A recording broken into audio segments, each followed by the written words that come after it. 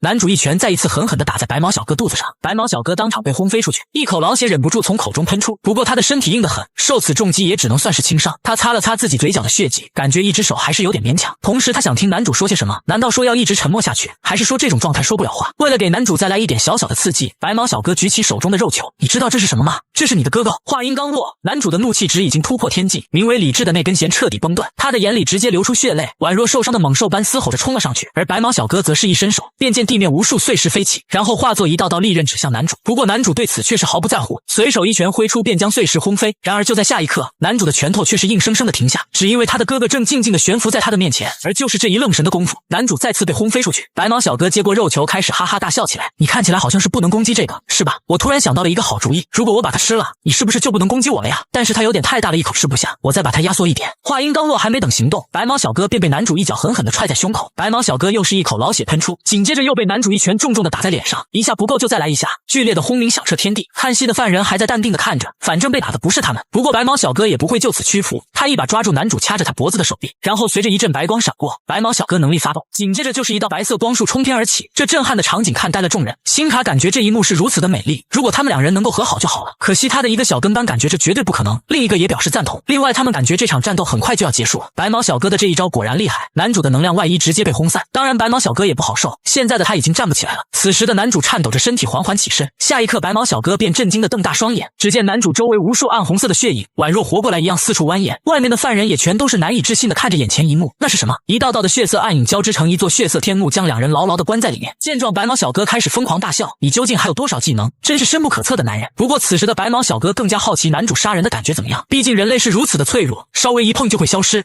根本无法让你发泄情绪吧。男主让对方闭嘴，然而白毛小哥可不会乖乖听话，他认为男主只有和他打的时候才能痛快的释放力量，而和那些垃圾在一起却不得不压抑着自己。当然男主只觉得他根本就不懂那是一种怎样的羁绊。白毛小哥确实不懂，但是他知道自己的身体已经到了极限，如无意外接下来将迎接男主的最后一击。不过对此他却没有任何的恐慌，只是稍微有些遗憾，不知道如果他能像辛卡说的一样长大成人，能不能打败对方。对此男主表示绝对不可能发生，因为你将死在这里。下一刻伴随着巨大的轰鸣，血色天幕也同时发生不规则的震动。辛卡满脸冷汗的看着这一幕，不知道里面发生了什么，他担心白毛小哥的安全，果断打开了一个空间通道，然后成功的看到了里面被无数血刃穿插的白毛小哥。白毛小哥终归还是死了，就是感觉有没有可能再来个复活，不然男主这个屠龙勇者岂不是有被迫成为恶龙的风险。当辛卡看到白毛小哥这副惨样时，立马便将其传送到外面，然后就着急的招呼人手过来。有治愈能力的男人直接一把插进小哥胸膛，为小哥进行心肺复苏。万幸的是，白毛小哥最后还护住了一丝心脉，真是可怕的战斗本能。男人为白毛小哥治好了伤势，同时将男主的能力吸附到自己身上。他看着手臂之上缠绕的血线，心中总有一种不安的感觉。于是男人便毫不犹豫地将自己的手臂斩落，然后下一刻又有一条新的手臂长了出来。那么接下来该怎么办呢？众人决定趁现在将男主解决。不过辛卡还不想放弃，他要最后再劝说男主一次。此时的男主并未理会其他人，他只是静静地走到自己哥哥面前，然后满脸悲伤地将其拿到手上，默默地看着。就在这时，辛卡再一次出现在男主面前，他真心地劝男主跟他们走，可男主的表现不太像是能听进去的样子。对此，辛卡是真的不明白究竟为什么。而下一刻，男主便遭到了攻击，出手的是一直嫉妒男主力量的爱德华。他认为谈判既然已经破裂，就要趁对方力量恢复之前杀了他。而这个决定获得了3、4层犯人的一致同意。虽然有些遗憾，但是他们更害怕男主活着。攻击先从这个超巨大化的无脸人开始，他直接一拳朝着男主狠狠地挥下，而男主只是死死地护住自己的哥哥不松手。然后3、4层的犯人开始对男主全力发动攻击，就这样不知道过去了多久，攻击终于停下，而男主从始至终也没有采取任何的防御。不过看他的样子，好家伙，跟一开始没啥两样，一群人估计根本都没破防。而男主唯一使用能力的地方就是将手里的哥哥护住。就这样，无脸男居然还妄想着给男主最后一击。我猜这一脚下去，男主屁事没有。不过这一脚最终还是没有踩下去，因为苏醒过来的白毛小哥拦下了这一击。此时的他朝着辛卡大喊：辛卡，你不是说过我成年后会变得更强吗？这是我人生中第一次有了梦想，所以不要杀他，我要亲自做这件事。闻言，爱德华当场便想反驳：不要废话了，我们必须趁现在杀了他。可此时的辛卡却是开口：大家，我们回去吧。他兴奋地看着所有人，你们承诺过会听我的话的。闻言，众人沉默，却也不再反驳。下一刻，辛卡为众人打开了空间通道，让大家离开。等到白毛小哥时，辛卡还兴奋地跑过去邀功，而白毛小哥对眼前的美女视若无睹，满眼都是男主身影。等到下一次见面时，我将会是胜利者。最终男主被放了一马，不过就算是不放，他们估计也不能拿男主怎么样。本次事件一共有8名3层罪犯、5名4层罪犯以及3名5层罪犯越狱。可这对男主来说或许是好事，因为如果他们全被解决，那剩下的男主就将是最大的恶。接下来这个世界将会变得更加喧嚣，就像一直看戏的老爷爷所说的那样，在不远的将来，辛卡将会颠覆整个世界。辛卡向全世界发表了精彩演讲，接下来他将创建一个新世界——阿尔法世界，欢迎大家。说着，他还介绍了一下自己的2个助手坎尼斯和凯特。那么到底什么是阿尔法世界呢？阿尔法世界是为了拯救堕落的人类而建造的世界，它将由辛卡小姐作为人类的夏娃来引领。那么谁有资格成为阿尔法世界的一员呢？想要加入新世界，必须满足以下3个条件：首先，必须要拥有强大的能力；其次，不能庇护那些没有被选中的劣质人类；最后，必须是健康且有生育能力的个体。那么那些不合格的人会怎么样呢？辛卡认为那些携带劣质基因的人类，他们活着就是在犯罪，而身为罪犯就应该有接受处刑的觉悟，所以任何没有被选中的人都必须被处决。接下来的1个月，他们将会向有资格的人类发送进入新世界的邀请函，如果有人选择拒绝，将被视为异类，也在处刑范围之内，所以要认真考虑。最后，辛卡开始祈祷，愿荣耀尽归于新人类。以上由你们未来的夏娃辛卡敬上，拜拜。随着辛卡的全球演讲完毕，一处秘密会议室陷入一片沉默。这里是世界安全理事会的开会现场，辛卡的资料已经出现在了各位大人物面前，他们简直不敢相信，以罗莎为首的英雄们刚死就发生这种事件，这本应该就是当前最需要处理的事情。可在进入正题之前，有些人还想为无辜被杀的死刑犯们打抱不平一下。和谐党领导人艾因海特对于卢克鲁斯监狱的狱长擅自将执行死刑的权利赋予男主非常不满，他绝不认同一个人可以随心所欲地执行死刑，并认为这带来了巨大的混乱和恐慌，真是好一颗圣母之心。当然这种话肯定也有人反对，都这种情况了，怎么还在说些胡话？前2届的英雄协会会长乌托里蒂坚定地站在狱长这边，认为他做出了最正确的选择。艾因海特觉得他至少应该汇报一下，但是时间紧急，乌托里蒂理解他这么做的原因。说完，乌托里蒂看向2人中间的司法部长埃尔杰多，对此埃尔杰多表示，虽然他认为一个人随意执行死刑是不对的，但是当时情况特殊，做出这种决定也是可以理解的。现在这个局面，消防局局长担忧会不会给人们带来伤害，对此警察局局长表示已经带来了。自那个直播之后，公共安全一片混乱，而国防部副部长关心的则是，这是否意味着战争，还是只当作一起越狱事件处理。此时前任会长乌托里蒂愤怒的一拳打在桌子上，早把那些人渣杀了不就没事了？他指着最年轻的警察局长开喷，现在的局面都是你们执行死刑时犹豫不决造成的。对此局长感觉很冤，这也不是他能决定的呀。乌托里蒂对于被取代一事很是不满，如果是他的话，那些人早就死了，根本不需要审判。他简直不能理解英雄即使自己陷入危险，也不能擅自处决罪犯这一要求，并认为自从罗莎成为会长之后，这个世界开始变得一团糟。然而乌托里蒂的言论并没有获得支持，因为他担任会长时，大多数的英雄都有问题。对此乌托里蒂愤怒反问，所以呢，至少把他们约束在英雄的位置上，总比成为反派好吧？有些人并不觉得徒有虚表的英雄身份有多重要，可不可否认的是，当罗莎当上会长后，那些本可以成为英雄的人成了反派，继而引发了更多问题。对此消防局局长严肃地表示，你心中的英雄和我想象中的不一样。闻言乌托里蒂差点气死，你们只是一群沉迷于理想世界中的人，连近在眼前的现实都看不到。这时世界总统贝泽特出声打断了几人的争论，也不知道罗莎还在这里的话，他会怎么说？众人看向长桌的尽头，那里空了一张座椅。会议结束，乌托里蒂乘坐专车离开。他对那些人很失望，不明白为什么要讨论那么多没用的，把那些人全杀了不就好了？这都是那个圣母罗莎的错。自从罗莎成为英雄协会的会长之后，支持矫正主义的包括罗莎在内有4人，而支持严惩主义的包括乌托里蒂在内只有2人，还有1人选择事不关己高高挂起，票数对比4比2。所以他们的意见总被忽视，甚至就算是现任总统都更倾向于罗莎那边。但是现在英雄协会会长的位置空缺了，只要能找到志同道合的人坐到那个位置，那么天平就会平衡，他们的意见才会被重视。所以现在他要去见曾经的英雄徐江柳，他确信现在其他人也已经开始行动了。虽然徐江柳曾经和罗莎的关系很亲密，但是现在已经不一样了，不是吗？所以他让司机快走，我们去见徐江柳。此时的男主正一动不动地躺在病床上接受医生的治疗，可这种治疗估计起不了多大作用，因为哀莫大于心死。此时的他只是生无可恋而已。如果能重新振作起来的话，男主恐怕可以瞬间原地满血复活。英雄为什么不可以杀死罪犯？男主第一次成为英雄时一直抱有这样的疑惑，为此他希望从队友口中寻找答案。可惜他们一个个的都具有圣母的潜质，甚至还问男主为什么必须杀死他们。罗莎告诉男主，英雄的职责不是杀人而是救人。他邀请男主一起拯救他人，并相信他以后会理解这一点。可惜还没等到那一天，他们便为自己的选择付出了代价。然后即使发生了这种事，还有人妄想着让犯人改过自新。对此就连白毛小哥都觉得很好笑。没想到在发生了这么多事情之后，居然还有人如此天真。男主于噩梦中惊醒，大喘着粗气舒缓着心中的憋闷。突然旁边一道声音传来，你醒了，徐江柳。来人是男主的老熟人马格特的大徒弟利弗斯。看着男主这副样子，他关心地询问他有没有事。另外他为之前没能帮上忙而感到抱歉，虽然他知道监狱里发生了意外，但没想到会这么严重。对此男主表示没关系，反正你去了也没用。面对如此不给面子的回答，利弗斯也没有生气，反而很是担忧男主是不是真的没事。他听说了男主在监狱中的任务，实际上男主现在感觉一点也不好，因为他没能将所有罪犯全部杀死，对此他很不甘心。这时男主看向对面，你也是来跟我说不该杀死犯人吗？如果是这样你就回去吧，我不再是英雄了。闻言利弗斯陷入了沉默，然后他跟男主解释，接下来他们将成立一个新的英雄协会，而到时他将暂时担任协会会长。他此番前来就是为了邀请男主加入，可男主对此没有任何兴趣。他已经说过自己不再是英雄，一旦他恢复过来，就会去做自己必须要做的事。利弗斯还想再劝一下男主，却被突如其来的一道声音打断。说得好，英雄徐江柳。来人赫然是前2任英雄协会会长乌托里蒂。他非常欣赏男主的行为，并同情男主的遭遇。不过他告诉男主不会再发生那种事了，因为他将成为下一任英雄协会会长，并让英雄们拥有死刑执行权。闻言利弗斯瞬间大惊，你是世界党代表，在说什么胡话？可乌托里蒂表示自己会辞去那个职位以便参加选举。其实他一开始来是想问男主有没有兴趣坐上那个位置，可是现在看来不需要了，所以这次就当是来打个招呼。说完他祝男主早日康复，然后转身离开。而此时的利弗斯有些慌，他大声地朝着对方喊道，你觉着有人会选你吗？闻言乌托里蒂大嘴咧开，那就让我们拭目以待吧。眼见情况不妙，利弗斯还想跟男主说些什么，可男主却表示自己累了，面无表情的请他离开。利弗斯难以置信的愣在原地，完全想不明白事情为什么发展到这一步。乌托里蒂回到自己的车里，事情果然如他所料，所有人都在忙着拉拢男主。自从能力者出现以后，世界就变了，各个组织都过度依赖于某个强大的个人力量。世界安全理事会可能会讨论男主处决罪犯的事，以及他是否该被赋予执行死刑的权利。就连乌托里蒂也不能否认，根据现在的法律来说，男主的行为是错的。可如果法律这样规定，那么只要改掉不就好了？最高会议再次召开，和谐党领导人仍在执着地追究监狱长擅自赋予男主死刑执行权的责任。对此有人反驳，那不是特殊情况吗？这种时候就应该睁一只眼闭一只眼。沉迷于理想世界的和谐党领导人还想咆哮，结果却被乌托里蒂毫不留情地打断，你没有提出任何有效的方案，只是在谈论毫无意义的理想情况罢了。理想情况，艾因海特表示自己提出了一个解决方案，没错是有个方案，可警察局长表示自己从未同意过，而他的方案就是让英雄只能抓捕罪犯，然后将他们交给法律审判。这在乌托里蒂看来简直就是一个天大的笑话。眼见两人火气越来越重，此时的总统提出质问，那么你的提议又是什么？而乌托里蒂早有准备，就让我们发起投票吧，让全国的民众投票决定是否应该赋予男主执行死刑的权利。毕竟在座的各位都是为人民服务，而人民自然有权利做出决定。然而这个提议很快便遭到有些人的反驳，艾因海特认为这种多数人的表决太过危险，而乌托里蒂则是丝毫不让地瞪向对方，你是在无视全国人民吗？他很清楚对方为什么反对，因为艾因海特很清楚一旦全民投票，自己一定会输。乌托里蒂不再理会这个无能的家伙，转头询问，怎么，我说错了吗？总统。随着他的话音落下，在座的所有人都朝着总统看去，总统沉默了一会，做出了最终决定，好吧，那就全民投票吧。2个星期以后，全民投票结果出来了，投赞成票的占了 88%， 而投反对票的仅有 12%， 赞成的占绝大多数。乌托里蒂得意地看向艾因海特，这是理所当然的。其中赞成方的意见是当前的事态已经算作宣战，既然那些人已经选择了放弃了人类身份，那么自然没有必要受人类法律保护，而造成这个局面的根本原因是对于理想的过度追求，所以不仅是男主，还要给予所有英雄行刑的权利。至于反对方的意见，则是担忧以英雄徐江柳目前的状态，还能否做出理性的判断，而且将处决权给予个人，有可能引发跟之前英雄相同的问题。如果个人的判断重于法律，社会有崩溃的风险。爱因海特希望最大限度地接受反对方意见，让所有人满意，而这毫无疑问地引来了乌托里蒂的怒斥。如果要让所有人满意，那这压倒性的投票结果还有什么意义？这时总统出声打断了两人，他想要见一见男主，亲耳听一下他的意见。男主以狱警的身份来到了总统办公室，总统看着眼前这个有些陌生的熟人，好久不见，徐江柳。随后他问男主应该已经听到消息了吧，他想知道对方的想法，而男主理所当然地表示，根据投票结果，他要亲手执行死刑。这个回答在总统的意料之中，不过他想知道，如果投票结果正好相反，你会如何选择？而男主没有任何的犹豫，如果那样就将他们全部除掉以后自首。总统已经充分了解了男主的决心，不过他还是问了一个小问题，你觉得如果罗莎会怎么做？闻言男主握紧拳头，这个问题你应该问他本人去。这样啊，那么最后等这件事情结束，你会回归英雄吗？对此男主回了一句我不清楚，然后冷漠地转身离开。最终关于男主的特别法通过了，总统亲自召开新闻发布会宣布这一件事。为了应对即将发生的恐怖事件，赋予徐江柳狱警执行死刑的权利。乌托里蒂拿着手机兴奋地看着直播，这是一个很好的开始，他会让英雄回归正轨。而有人欢喜有人愁，利弗斯沉默地看着这一切。男主的嫂子抱着他哥哥的骨灰，听着电视里的新闻，泪水止不住地流出，悲伤充满了他的心中，也不知道再来一次他还会不会为死刑犯求情。而辛卡一行人同样关注着这场直播，不过他们一点也不害怕。那么准备好了吗，各位死刑犯们？没过多久，西班牙和葡萄牙那边出现了蓝色的圆圈，陆续有人收到了新世界的邀请函，而这件事也很快传到了世界政府的耳中，不过他们对此也无能为力。这是一个阳光明媚的日子，人们悠闲地走在街上，突然意外降临了，空中出现一个巨大的法阵，下一刻和平被打破了，剧烈的爆炸声在人群中发出。这次出手的是当初乌托里蒂曾经特意命令马格特一定要杀死的爱德华，果然乌托里蒂的决定没有问题。而随着爱德华的出场，一个个的死刑犯紧跟着从空间通道中走出，面对爱德华不分青红皂白的攻击，有人提出指责，万一里面有人收到邀请函怎么办？对此爱德华不屑一顾，如果这种程度就死了，那还有什么资格收到邀请函？与此同时，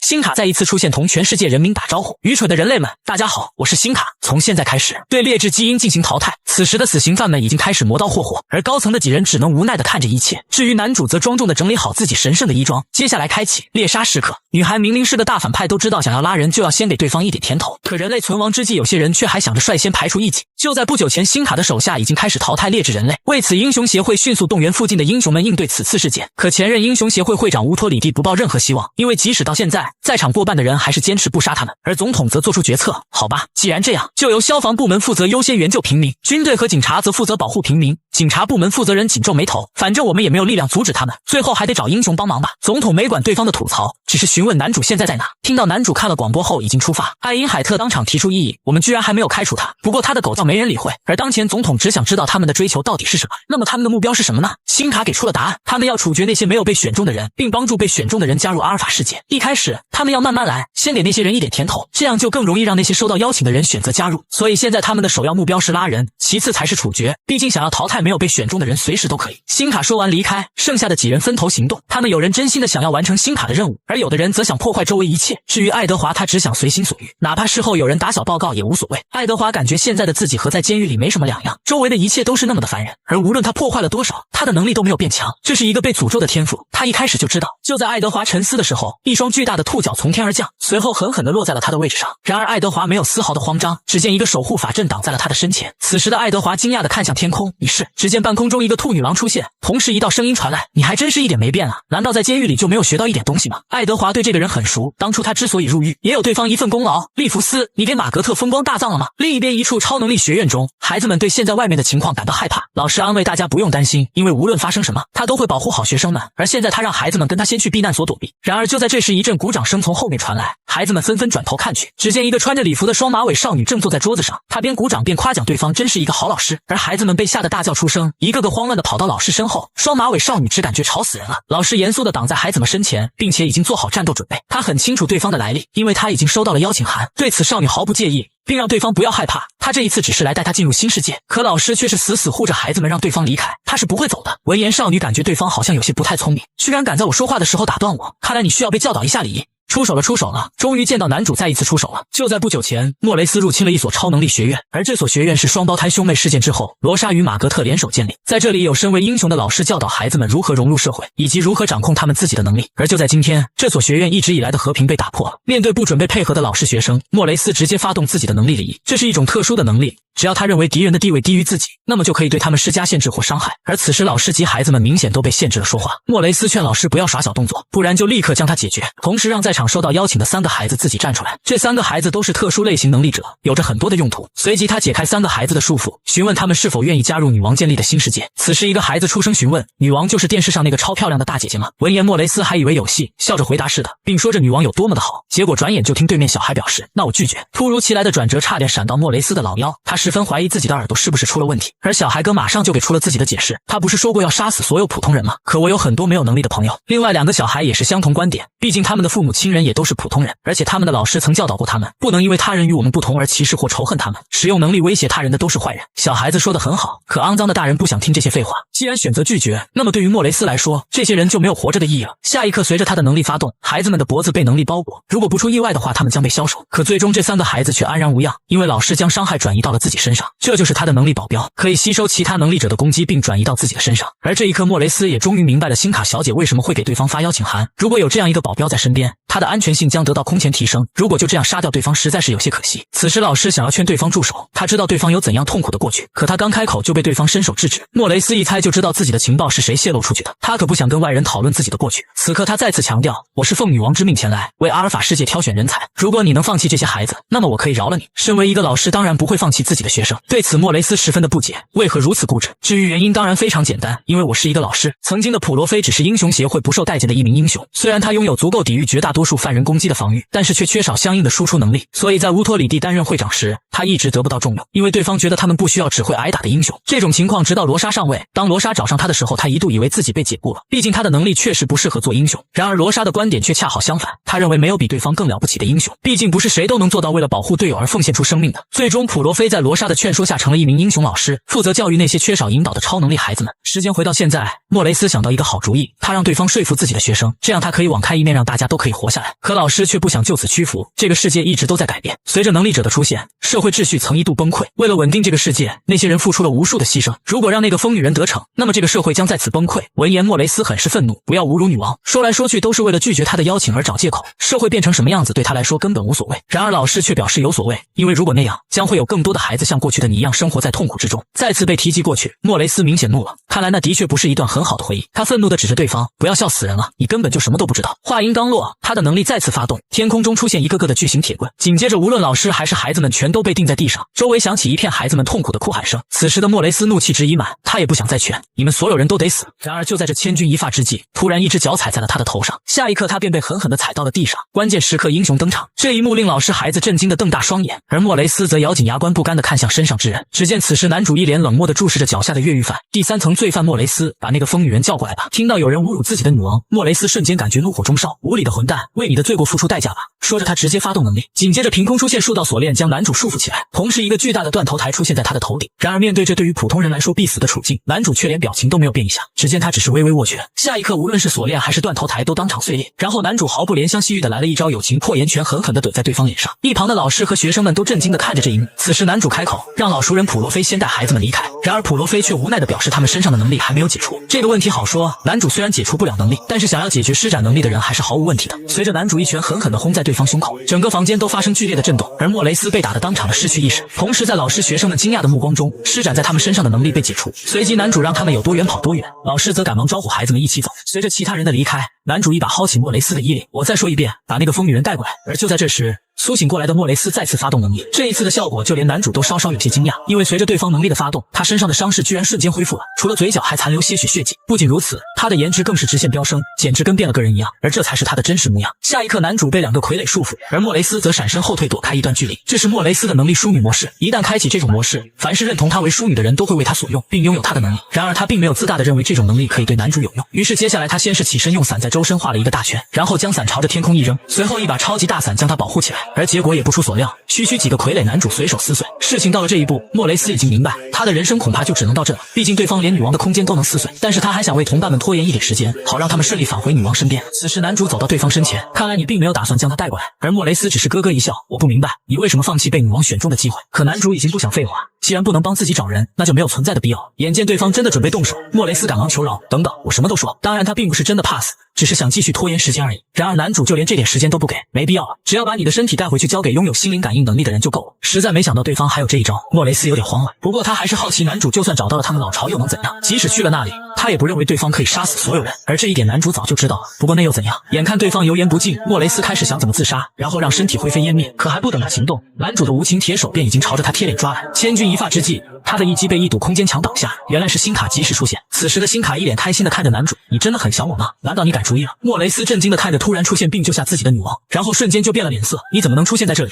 太危险了！”话音刚落，他便惊慌失措的回头瞥去，只见刚刚还一副正常人样子的男主已经消失不见，而一个怪物已经苏醒。看着对方这全力以赴的样子，辛卡哇的一声惊叹出声：“看来你还没改变心意，不过你还好吗？”男主先是狠狠一拳将莫雷斯身前的空间墙轰出一个大洞，然后愤怒的嘶吼：“哪怕用尽全部力量，我也要杀死你！”见状，辛卡让莫雷斯先去处理他邀请的人，这里交给他来解决。闻言，莫雷斯担忧的看向对方，正要说些什么，然而就在这时，男主毫不留情的一拳朝着他的身上轰来。万幸辛卡及时将其送走。再次出现的莫雷斯已经到了之前逃走的人身边，可是他现在的状态好像有些不太好，传送终究还是晚了一丝，他的半边肚子被拳风擦到，这副样子吓得孩子们放声尖叫。虽然对方身受重伤，可是老师还是一点把握都没有，他催促孩子们快跑。而即使是这副几乎必死的状态，莫雷斯仍然谨记自己的任务，他试图出声阻止他们。也就在这时，一个孩子看着不远处的身影，突然发现了什么，下一刻他瞪着一双大眼指着换了副样子的莫雷斯：“他是我们课本上的那个人。”听到这句话的莫雷斯满脸疑惑：“什么课本？”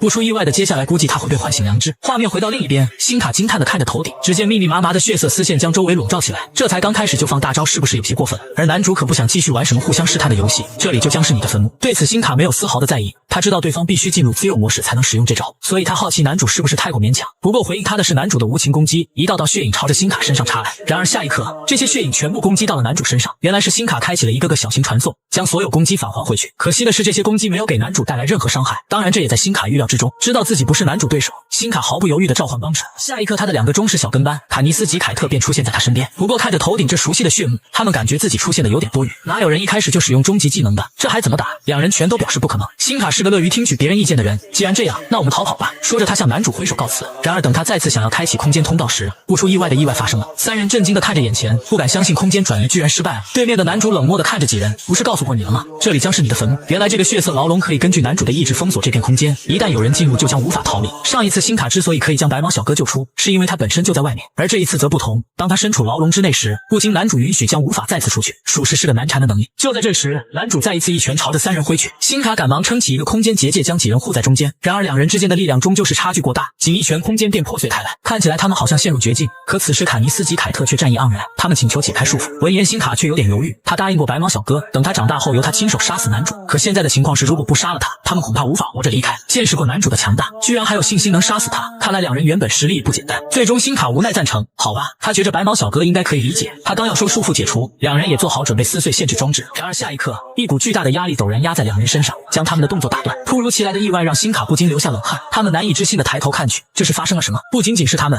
就连男主也是一样，为什么自己的领域内传来了其他人的威压？下一刻，无论是辛卡三人还是男主都震惊的朝着一边看去，只见一个老爷爷不知何时出现在几人身旁，正是唯一一个没被辛卡拉拢的犯人。老爷子很欣赏男主，他承认男主很强，但还不是世界最强。不过如果他愿意跟着自己，他可以让男主成为那样的人。还没等男主回复，辛卡率先不淡定起来，你在说什么胡话？他厉声喝问对方是从哪里冒出来的。然而话还没说完，等来的是老爷子的普通一拳，这一拳不出意外的被他通过空间躲过。再次出现的辛卡更怒了，不要打断我说话呀！而老爷子则笑着表示，男人说话女人别插嘴，这让辛卡感觉受到了侮辱。他正要开口让他滚，可下一刻迟来的疼痛传遍他的身体，紧接着他一口老血喷出。见状，坎尼斯及凯特惊慌的上前，辛卡难以置信的看着手心的血迹，然后他感觉到了前所未有的愤怒。该死的老头子！听到有人敢骂自己，老爷子也是头冒青筋，我就站在这不动，像你这样的碧池都不可能杀死我。对此辛卡十分愤怒，他要给对方一点颜色瞧瞧。只见他伸出一只手掌，下一刻便有无数的空间刃朝着对面老爷子飞去，伴随着剧烈的轰鸣声，老爷子所在的位置被爆炸淹没。即使如此，辛卡还不解恨，大骂着去死吧，你这个该死的老家伙！然而很快他就变了脸色，因为熟悉的声音从他的背后响起，哦，是吗？辛卡难以置信的猛然回头，然后抬手便是一道空间刃朝着身后挥出，老爷子轻松闪过。老爷子承认辛卡的能力很强，甚至不输给白毛小哥，可惜他们两人都有一个致命的弱点。说着，老爷子再次一拳挥出，瞬间空间破碎。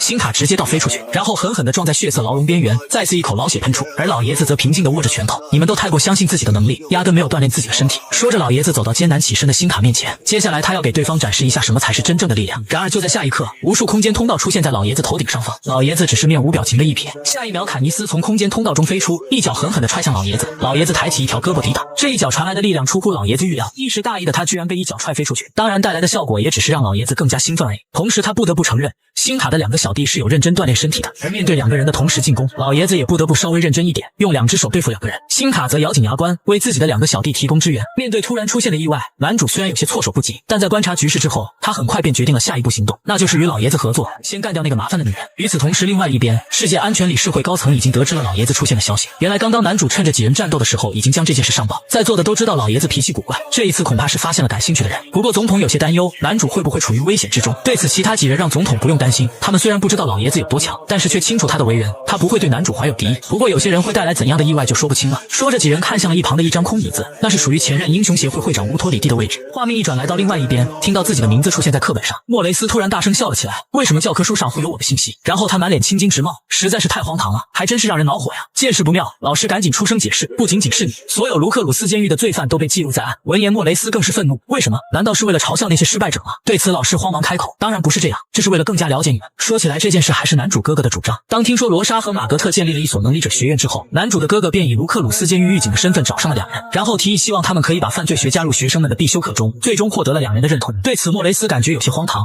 毕竟谁也不希望自己的隐私暴露在大众视野之中，同时他想知道读过他的过去之后，对方又有什么想法。闻言，老师刚想说些什么，却被突然传来的一道声音打断，普罗菲，你为什么要跟一个野兽聊天？几人震惊地回头看去，只见英雄协会前任会长乌托里蒂竟然出现在他们身后，而从他出现的这一刻起，就意味着这件事已经不能善了。乌托里蒂对普罗菲刚刚的表现很不满意，跟罪犯废话那么多干什么？同时他告诉孩子们，一直以来他们所接受的教育是错误的，趁此机会他要为他们上一节课，告诉他们什么才是正确的。接下来乌托里蒂松了松领带说道，罪犯之所以是罪犯，并不是因为他们的处境，或许有些人会说是因为他们的成长环境才导致他们成了罪犯，可这都只是他们在试图引起人们的同情。他们之所以会成为罪犯，是因为他们天性便是如此，他们不过都是些社会的异类，就像是人身上的肿瘤一样，而肿瘤就必须要被彻底清除。接下来乌托里蒂要用行动给这些孩子们做个示范。听闻对方形容自己是个毒瘤，就算自认不是好人的莫雷斯也不能接受，难道我们活在这个世界上就是错的吗？然而乌托里蒂可不想听任何废话，他直接打断对方，我早就厌倦了你们的借口，就算你们生在另外一个时代，依然会是社会的垃圾，说到底你们这种人就不该被生下来。这堪称侮辱性的言辞令莫雷斯感到愤怒，他厉声让对方住嘴，两人青筋直冒，四目相对。废话结束，接下来乌托里蒂要让对方感受一下受害者所经历过的痛苦。他先是从口袋里掏出一块名贵手表，然后郑重地戴在自己的右手之上，战斗仪式感满满，一切准备就绪。乌托里蒂先是看了一下时间，然后说到10分钟应该足够了。见状，莫雷斯不敢大意，他强撑着做好战斗准备。然而仅仅一瞬间，在他还没有反应过来的时候，乌托里蒂已经出现在他的身前，然后毫不留情的一拳狠狠地打在他的伤口之上。遭受重击的莫雷斯当场一口老血喷出，而下一刻他便强咬牙关将血咽了下去，随后借力后退并准备发动自己的能力。可还没等他继续有所动作，乌托里蒂一发突刺差点直接将他老腰打折，而这还仅仅只是开胃菜。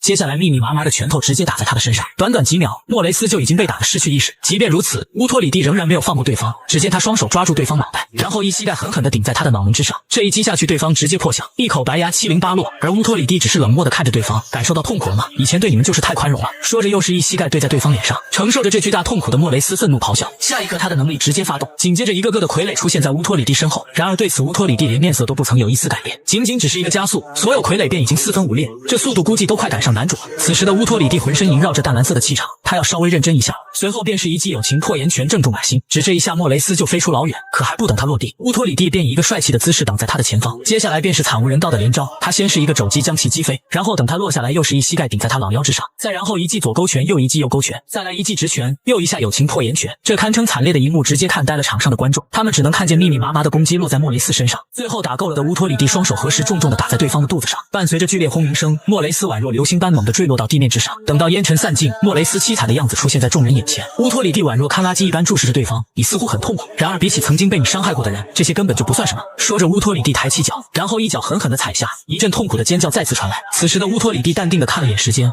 说了句还剩3分钟。而听到他的话语，莫雷斯猜测出了他的能力，时间加速能力，受到这种程度的攻击居然还能正常说话，不得不说莫雷斯的生命力真是顽强。而乌托里蒂也没有丝毫隐瞒的打算，他能控制自己或他碰触到的任何物品或生命的时间流动，这也就意味着我可以让时间变得更慢。说着他的大手附上莫雷斯的脸庞，虽然只是短短的一瞬间，可在时间能力的作用下，莫雷斯只感觉好像过了一生那么漫长。随后乌托里蒂放开对方，然后看着手上的时间说道：“真是可惜，如果时间充分，我会有更多的手段用在你身上。”然而就在这时，一阵大笑声却从莫雷斯口中传出。听到笑声的乌托里蒂冷漠开口：“为什么要笑呢？”说着，他一把薅起对方的衣领，是因为害怕而失去了理智吗？莫雷斯并没有否认自己怕死，可他笑的并不是这个，而是没有想到会以这种方式完成任务。闻言，乌托里蒂冷漠地质问对方这是什么意思，而莫雷斯则是一脸的嘲讽：“如果我死了，就会发动特殊能力殉葬带走那些家伙。”听到这番话，老师惊呼出声：“什么？”同时，乌托里蒂回头看向这些人，此时他的脸色一片冰冷。与此同时，另外一边，老爷子一挑二丸的飞起，不过他的对手情况有些不太好就是了，他们身上密密麻麻的都是拳印。紧接着，凯特开始反击，他伸着利爪就朝着老爷子脸上扑去，可等待他的是老爷子的当头一棒。随着剧烈的轰鸣声传出，凯特五体投地趴在地上。见状，坎尼斯招呼凯特快点解开束缚，可还没等他自己有所动作，便被一拳对在脑门上。老爷子神色冰冷地看着地上两人，还真是狂妄的家伙，你们居然还控制着力量，何等的天真！我会让你们再也不敢有这种想法。说着，老爷子摆好姿势，下一刻他宛若流水般从两人身边划过，然后两人只见四只手飞到空中，随之而来的剧烈痛苦让他们放声尖叫。老爷子则是轻蔑地看着两人，让那个会治疗的家伙把手接回去吧，他还挺有用的。此时的辛卡惊慌地注视着这一幕，他实在是想不明白这个突然冒出来的老家伙是怎么回事。而也就在这时，男主突然动手，一拳狠狠地打在对方肚子上，突如其来的一击让辛卡当场一口老血喷出，紧接着不受控制的来了一连串的死亡翻滚。等他好不容易停下来，只能捂着被打的地方勉强撑起身体，然后还没等做什么，便见男主再一次朝着他冲了过来。见状，辛卡一边撑起空间护盾，一边尖叫着：“你不要过来呀！”可男主却是只顾野蛮冲撞，挡在面前的空间宛若玻璃般破碎，然后他的无情一脚狠狠踹在辛卡身上。受此一击的辛卡再次一口老血喷出，看着头顶这个一脸杀气的男人，辛卡让他不要这样，再好好想想。可还没等他说完，男主的一拳便无情地打在他的肚子之上。这一拳下去，他身后的地面承受不住，纷纷碎裂开来。一时间，辛卡被打的意识都出现了模糊，而他的两个手下虽然想上前帮忙，却是有心无力。最终，他们只能眼睁睁地看着男主汇聚出全力一拳。此时的辛卡再无一丝女王气势，他哭喊着不想死在这里，可求饶并不会引来男主的丝毫同情。下一刻，他就要送对方上路。然而就在这千钧一发之际，老爷子却突然出现在男主身旁，并挡下了这致命一击。只因男主在老爷子眼中有无敌之姿，而踏上无敌之路的人是不能借助他人帮助的。可男主却不管这些，他愤怒的一拳朝着老爷子轰去，然后这一拳被老爷子轻松挡下。不过感受着手上传来的力度，老爷子再次确认自己的判断是正确的，而男主一点废话也没有，既然拿老爷子没办法，那就直接无视掉。他再次朝着辛卡一拳轰去，不出意外的这一拳又一次被老爷子挡下。此时三番五次被无视的老爷子也有点生气，他的语气不由得冷了下来：“你是看不起老头子吗？”而回答他的只有滚开两个字以及男主全力的一拳。一旁的凯尼斯和凯特震惊地看着两人的交手，可男主这全力的一拳却被老爷子单手抓住。小伙子，我理解你的心情，但解决问题可不能过于感情用事啊。说着，老爷子随手一拳朝着空中挥去，然后在男主震惊的目光中，他那引以为傲的血色牢笼破了一个巨大的窟窿。辛卡难以置信地注视着眼前一幕，人类的力量真的可以强到这种地步吗？而就在这时，一道声音突然传入他的耳中：“要逃走的话，就趁现在吧，小姑娘。”闻言，辛卡一脸不甘地看着对方，可他终究是没有多说什么，直接带着自己的两个小弟离开。眼见对方再一次在自己眼前逃跑，可此时的男主却无力阻挡。老爷子笑着看着男主：“现在我们两个人好好聊聊吧。”而回应他的是男主那气到爆炸的一击。对此，老爷子早有预料，既然如此，用身体交流也不是不行嘛。然而这势大力沉的一击却被老爷子单手接住。老爷子皱眉问男主为何如此愤怒，是因为没能杀掉刚刚那个女人，还是在监狱里没能干掉那个小鬼？如果你足够强大，他们本该被解决的不是吗？尽管男主咆哮着让对方闭嘴，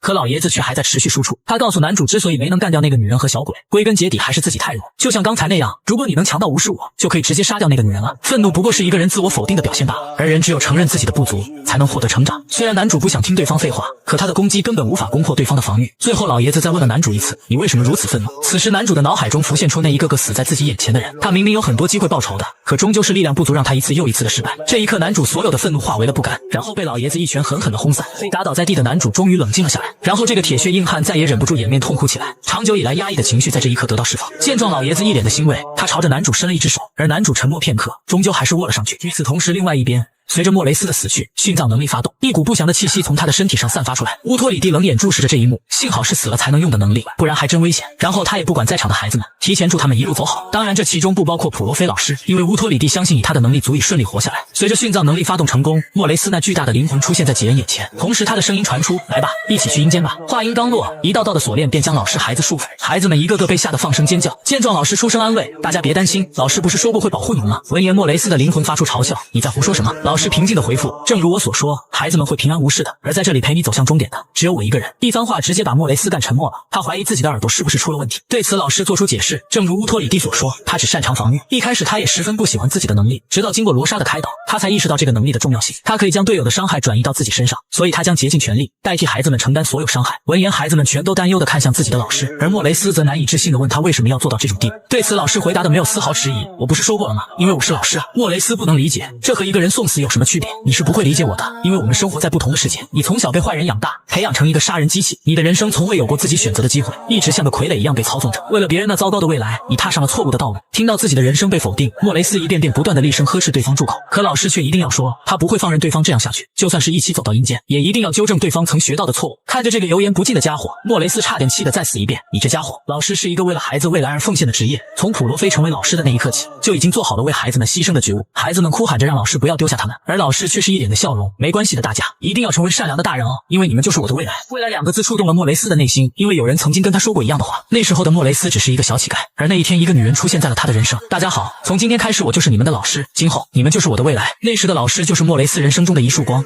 然后在他12岁的时候，那束光却跟他说，你做好为我而牺牲的准备了吗？莫雷斯小时候被泰勒姆老师带入一座学院学习，这座学院表面上进行的是礼仪教育，实际上进行的却是洗脑教育和忠诚度测试，而这里所有的孩子都拥有异能，他们的日常课程便是学习如何成为一名优秀的杀手。在以后的学习中，莫雷斯的表现最为优异，因此获得泰勒姆的宠爱，成了这一批人的班长。而班长的权利之一便是代替泰勒姆惩罚同学，可是每当他惩罚那些不及格的同学时，都会不由得感觉恶心。对此泰勒姆告诉他，这只是人类的一种本能，对比自己低等的存在感到厌恶。不过当他的朋友成长起来，这种情感就会逐渐减少。莫雷斯对老师的话深信不疑，而正如老师所说，随着时间的推移，这种感觉越来越少。就这样，泰勒姆的计划一切都顺利的进行着，只要等到这些孩子全都成年的那一天，他就可以成为这个世界的女王。然而计划终究是赶不上变化，泰勒姆的野心被时任英雄协会会长的乌托里蒂察觉，然后他就死了。原来是一个空有野心没有实力的家伙，乌托里蒂随便派了2个人便将其干掉。就这样，学校被关闭了。克拉克提着泰勒姆的尸体对这些孩子们说道，而看到老师的惨状，早已被洗脑的孩子们全都毫不犹豫地冲了上去。可他们终究只能算是温室里的花朵，跟真正的英雄相差甚远。希洛仅仅只是一个指响，所有人便被轰飞出去。虽说他们目前还不堪一击，不过不得不说被教育得很好。可是现在有一个重要问题，那就是怎么处理这批人。如果让他们重新融入社会，需要花费大量的时间和金钱。即便如此，他们可能随时爆发成为杀人机器。虽然他们目前还没有杀过人，不过与其日后等他们出问题，不如现在解决。所以他们决定现在辛苦一下，至于罪名什么的胡乱编就好了。就这样，他们展开了屠杀。孩子们不懂这是为什么，明明他们除了上课之外什么都没做，然而大人却是没有任何的怜悯之心。很抱歉，你们从出生的那一刻起就已经错了，下辈子投个好胎吧。就这样，其他人都被解决了，莫雷斯是最后一个。万幸就在这关键时刻，希洛忍受不了了。克拉克本想先解决掉最后一个孩子就满足对方，然而却遭到了希洛的拒绝，因为血迹斑斑的教室，横七竖八的尸体，其中唯一存活下来的孩子，这个场景光是想想就令他激动。就这样，因为他们的一时兴起，莫雷斯逃过一劫。之后莫雷斯无处可去，一个人流浪了很长时间，直到被一个男人找上。你是泰勒姆的弟子吗？跟我走吧，我们一起为革命而战。就这样，莫雷斯加入了革命军，给世界带来了无数灾难。然而有一天，收留他的那个男人死了，而他也被男主曾经的队友托梅抓获，然后就被关进了卢克鲁斯大监狱。莫雷斯的一生都在接受那样的教导，他以为那样的生活是理所当然的，可现在却有人说他错了。莫雷斯愤怒地咆哮，你以为我能接受这样的说法吗？他之所以效忠于辛卡，就是因为第一次见面的辛卡曾经对他说过，莫雷斯，你没有错，错的是这个世界，你要成为我的臣子吗？等我成为这个世界的女王后，会把这个世界变成适合你的正确世界。而现在虽然说他的身体已经死了，但他灵魂还是想发出质问，回答我吧，普罗菲，难道就像乌托里蒂和那些英雄们说的一样，我真的不该出生在这个世界吗？面对莫雷斯的质问，普罗菲毫不迟疑地给出答案，这个世界上没有不该出生的人，我明白你的经历有多么可怕，完全理解你的所作所为，但是这并不代表你的罪行能够被赦免，毕竟你已经犯下了太多的罪孽，接下来的路我会陪你一起，治愈你童年遭受的伤害，并为你所犯下的罪行追责，作为你的老师。最后普罗菲有一个请求，不要让孩子们看到他死时的样子，可这激起了莫雷斯内心愤怒，他大吼着让对方闭嘴。下一刻，断头刀开始直直下落，见状普罗菲不慌不忙地回头看向孩子们，大家快转过头去。孩子们大声哭喊着老师。普罗菲欣慰地看着大家，能教导你们是我的荣幸。就这样，断头刀终究是落了下来，可闭目等死的普罗菲却没有感到丝毫的疼痛，等他睁开眼就只看到了莫雷斯掉落的头颅。普罗菲难以置信地看着这一幕，莫雷斯，最后的最后，莫雷斯选择放过了普罗菲，你这种人就不必跟随我了。其实我早就知道自己错了，只是不想承认而已，因为一旦承认，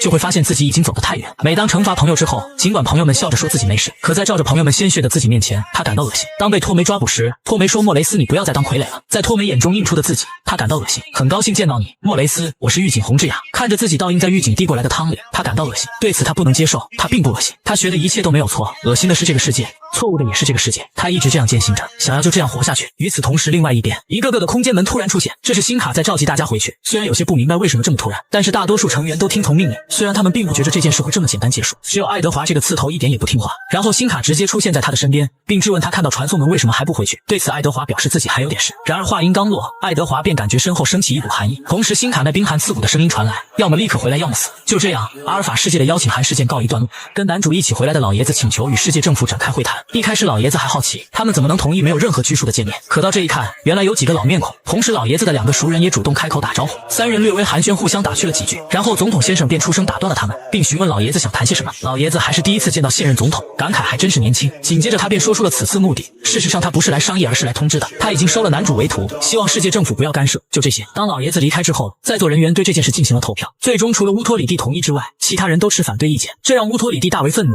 为什么要反对？明明绝对的力量就站在他们这边，这种机会居然都不把握。尤其是对警察局长克鲁姆的选择，他更是不解。对此克鲁姆解释，罪犯就是罪犯，不能接受罪犯任何要求，光是同意这次会谈就让他感觉十分不快。还有人质问乌托里蒂，你曾经不是叫嚣着要处死对方吗？闻言乌托里蒂只感觉在座的都是白痴，现在形势不同了呀。果然整个高层只有乌托里蒂一个明白人。此时一旁的总统头疼的捂着脑袋，为什么偏偏是在他的任期遇上这种麻烦呢？与此同时，辛卡也陷入了苦恼之中。本以为那个老头子困在监狱那么久已经变弱了，没想到居然还那么强。还是说他真的变弱了？如果是这样，那他全盛时期又该有多强？他的计划还怎么进行下去？就在这时，白毛小哥来到澡堂，随后他怀疑地询问对方，我跟你一起泡澡，真的能赢过那个男人吗？闻言辛卡无比确信地张开双手，那是当然了，这是成为大人之前必不可少的一步。见到白毛小哥的辛卡再度找回信心，我的计划不会败的。没错，他的手里还有很多王牌，时间会证明一切。时间一晃而过，很快到了下一任英雄协会会长选举的日子。这一天，无数英雄出现在英雄协会本部，他们将见证下一任会长的诞生。此次会议由临时英雄协会会长利弗斯主持，眼见人员已经到齐，利弗斯出声宣布，会议正式开始。